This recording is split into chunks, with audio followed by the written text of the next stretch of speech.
Buenos dias, buenos tardes, mga amigos, mga amigas, sa aking mga kayubi sa usapang batas sa DZXL News. Magandang araw po sa inyong lahat. Ako po ang inyong lingkod, Attorney Rene Bueno. Ngayon po ay may maganda tayong pag-uusapan. Ito po yung tungkol sa flood control scam. So dito sisisirin natin ang madilim na tubig ng korupsyon. So, na may kinalaman sa pang-aabuso ng ilang politiko at mga public officials tungkol sa paggamit ng flood control funds dito sa ating bansa. Hindi lamang ito basta isang headline, ito ay isang critical na pagsusuri kung paano hinaharap ng ating sistema ng batas ang mga aligasyon ng mataas na antas ng korupsyon. Kasi dito titingnan natin yung plunder tsaka yung violation of 3019. Susuriin natin yung anatomy ng kasong ito na nakatuon sa isang mahalagang tanong na bakit sa kabila ng laki ng di umano'y mga irregularidad, ang mga kasong pandarambong ay kapansin-pansin wala sa unang batch o wala sa unang alon ng mga reklamo na balak isampa sa sandigan bayan. Ang pag-unawa sa desisyong ito ay susi sa pag-unawa sa mga komplikado at hamon ng pag-uusib sa korupsyon sa ating bansa. So dito tingnan natin ano ba yung papel ng ombudsman, kasi si ombudsman ang siyang magsasampa ng reklamo sa Sandigan Bayan tungkol sa mga reklamong Anti-Graft and Corrupt Practices Act, yung violation sa batas na yan. So dito ang kaso ay umiikot sa mga di umano'y irregularidad sa mga proyekto ng flood control. Kapag lumitaw ang mga ganitong aligasyon, ang ombudsman ang pangunahing ahensya na responsable sa pag-iimbestiga ng potensyal na korupsyon at pag-aabuso sa kapangyarihan ng mga opisyal ng ating pamahalaan. So, napansin natin, no, nitong mga nakarang araw at kahapon lang, no, nabasa natin sa pahayagan na sa unang batch walang kasong pandarambong sa simula. So yung first batch na kakasuhan sa Sandigan Bayan ay walang plunder, kundi violation lang ng RA 3019 at ng Revised Penal Code. Bakit walang kasong pandarambong sa paunang pagsasampa itong darating na first batch? So, alam nyo po, hindi ito tanda ng kahinaan, kundi isang strategic decision ito na nakaugat sa mga realidad ng pagbuo ng isang malakas at napapanatiling kaso. Kasi ako man ang abogado pag napansin ko medyo alanganin, hindi ko itutuloy ang pagsasampa ng plunder. Doon ako sa masigurado na mas malakas ang ebidensya. So linawin natin, ang pandarambong ang pinakamataas na uri ng kriminal na kaso, no, para labanan ng korupsyon. Ngunit ito rin ang pinakamahirap na patunayan. Medyo mabigat yung kaso na yan. So, dapat medyo ingat ng konti. Hindi yung basta-basta susugod. Parang Andres Bonifacio. Dapat nag-iisip. Parang Jose Rizal. Ang pandarambong sa kahulugan nito ay nangangailangan ng pagpapakita na ang isang pampublikong opisyal ay nagtipon ng hindi bababa sa 50 milyong piso na nakaw na yaman. Yan yung threshold amount eh. Yan ay isang mataas na pamantayan. Hindi sapat na ipakita mo na naganap ang korupsyon.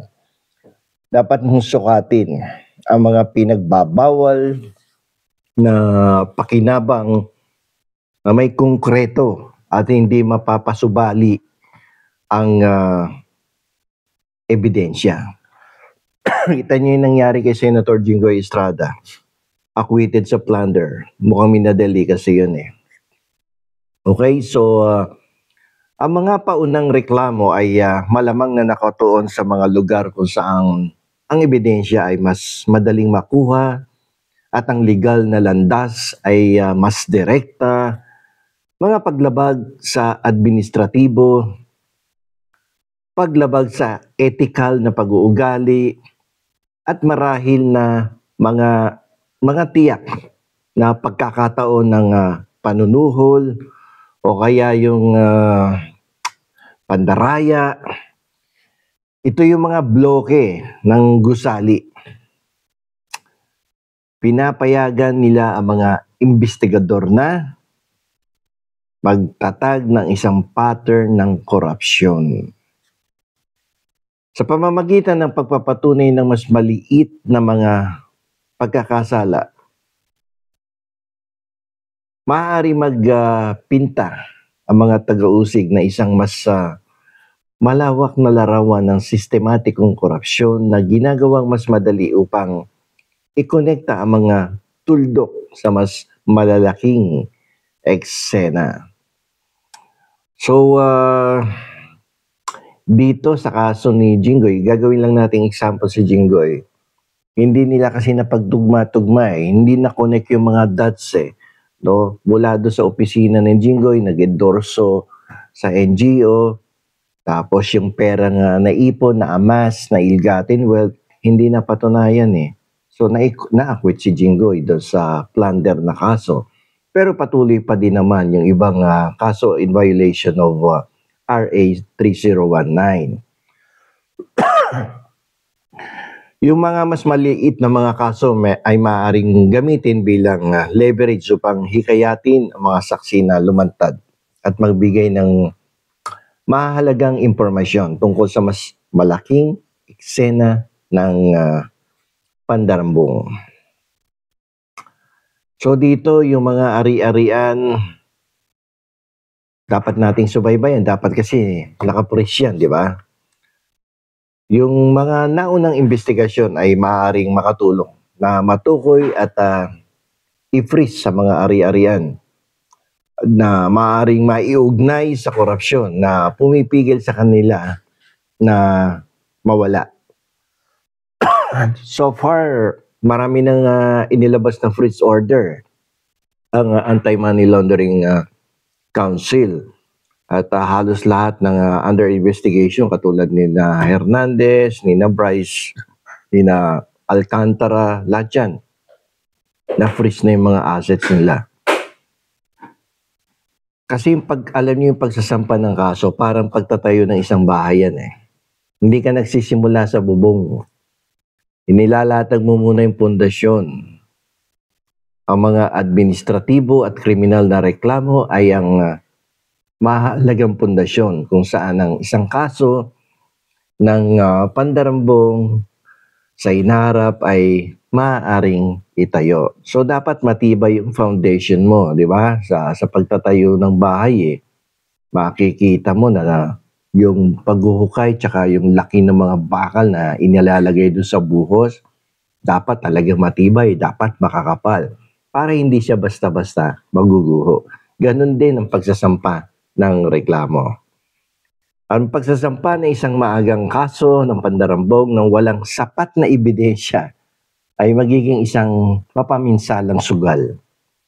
Malamang na ibabasura to kung kulang-kulang ebidensya, kung hindi malakas ang preparasyon. Laban sa akusado at potensyal na naglalagay sa buong investigasyon sa panganib. So kaya medyo maingat yung ating ombudsman ngayon na si Boying Remulla. Ang desisyon ng ombudsman na magpatuloy na may pag-iingat ay isang kinakalkula yan eh. na naglalayong i-maximize ang mga pagkakataon ng isang matagumpay na pag-uusig sa mahabang panahon. Ito ay isang pagkilala na ang paglaban sa korupsyon ay isang marathon. Hindi siya isang sprint.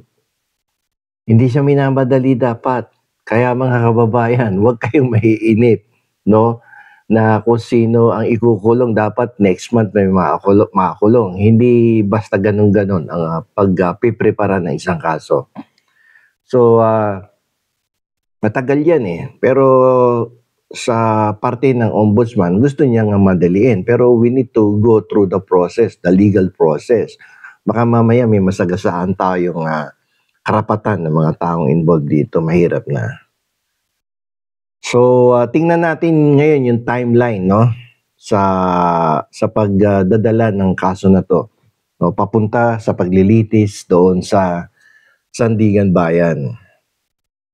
So, ang unang yugto dito ay yung pagsasampa ng reklamo sa Sandigan Bayan. Okay?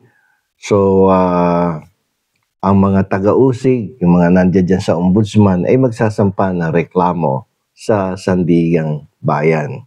So katulad nga ng sabi ko kanina, no, bago magkaroon ng paglilitis, magkakaroon muna ng pre-trial dyan sa Sandigan Bayan. At after the pre-trial, yan, sinusundan na yan ng actual na paglilitis.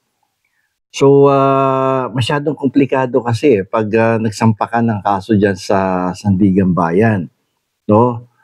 Masyadong masalimuot, no? Yung mga transaksyon kasi sa pananalapi, maraming nasasakdal, lalo na ngayon, ilan yung kakasuhan ng ating ombudsman. At napakaraming ebidensya, no? Ang ipipresenta. So, natural, magtatagal yung pag-usad ng kaso dito. Pero huwag kayong mag-alala dahil sa ating pagkakaalam, sa balitang lumalabas, gustong-gustong bilisan ang proseso, no, sa pagsasakdal, sa paglilitis dito sa mga magiging kaso ng mga public officials involved in flood control scam. So, isa pang hamon dito yung pagkuha ng kooperasyon ng mga testigo, yung kooperasyon para magbigay ng testimonya. Yan ang isa sa pinakamahirap na parte. Ang mga abogado naman ng depensa ay pwedeng magsampa ng mga motion at apela na maaaring magpabagal sa mga paglilitis. Ito, natural na eksena to sa isang paglilitis, sa isang trial, na kung ang depensa ay hindi pa ganun kaprepara sa mga ebidensya nila, maraming motion sinasampayan, no, na nagiging cause ng delay. So, pero dito ang Sandigan ang talagang may mabigat na kargamento dito, no, na maaaring magambag din sa pagkakaantala ng paglilitis sa kasong flood control scam na to. So, pero alam niyo po, ginagarantihan ng ating saligang batas ang karapatan sa mabilis na paglutas ng mga kaso. May mga timeline yan eh. May mga sinasabi kung gaano katagal ang paglilitis, gaano katagal para mag-render ka ng decision once it has already been submitted to your desk, no? May timeline yan. Hindi pa pwedeng depende sa wisyo or mood ng judge, no? Ng mga justices. At hindi kasi makatwiran yung pagkakaantala kung magre-rely ka doon sa mood ng mga justices. So, ang batas ay may itinakdang panahon kung kailan mo dapat desisyonan yan. So, may tinatawag tayong 3-month rule, no, na dapat magpasyang Sandigan Bayan ng isang kaso sa loob ng 3 buwan mula sa pagsusumiti nito. At hindi dapat maantala yan. Puwera na lamang kung may mga exceptional circumstances na naganap ay baka medyo magkaroon ng pagbabago sa schedule ng pagdidesisyon ng ating Sandigan Bayan. Ang pwedeng magkaroon ng rason dito para maantala ay yung may nilabag, no, na karapatan, no, ng akusado tungkol doon sa paglutas ng kaso. Yan, isa yan sa mga dahilan, at yan definitely yung abogado ng akusado magpapail yan ng motion sa husgado kapag nakita niya na medyo nilalabag ang karapatan ng kanyang kliyente. Ngayon, kung sakasakaling ibinasura ng husgado ang isang kaso, ay may karapatan naman, no, ang ombudsman na umapila. Lalo na kung may mga batayan upang maniwala na ang pagbasura ay batay sa mga pagkakamali sa batas o malubhang pag-abuso sa paghuhusga. Yan. So, kadalasan dito, ginagamit dito yung certiorari, no? At upang palabasin na may grave abuse of discretion amounting to lack or excess of jurisdiction. Kadalasan ginagamit ng mga lawyer yan. So, dito, yung kaso ng flood control scam ay higit pa sa isang koleksyon ng mga aligasyon. Ito ay parang isang litmus test para sa ating pangako sa pananagutan.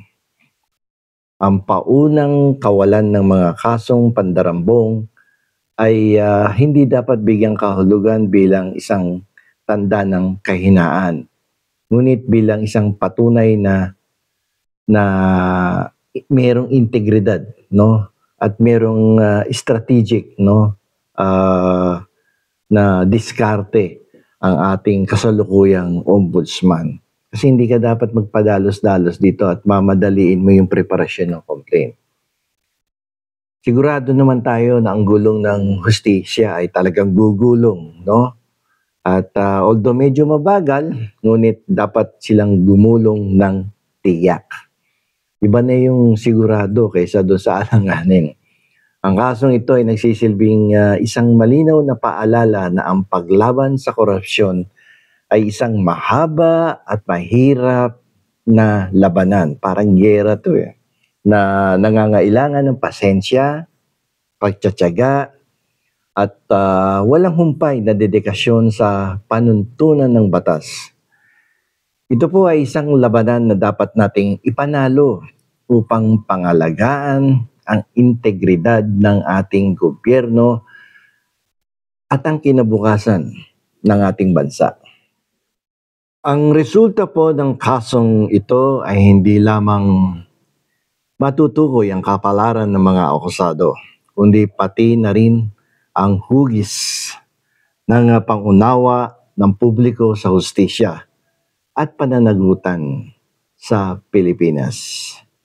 So, kailangan nating magbantay at humingi ng transparency sa buong legal na prosesong ito. Magmatsyag tayo, huwag tayong tumigil. Bantayan kung ano ang kahinatnan ng mga kasong isasampa laban sa mga mandarambong dyan po sa Sandigan Bayan. So hanggang dito na lamang po, ito po ang inyong lingkod, Attorney Rene Bueno.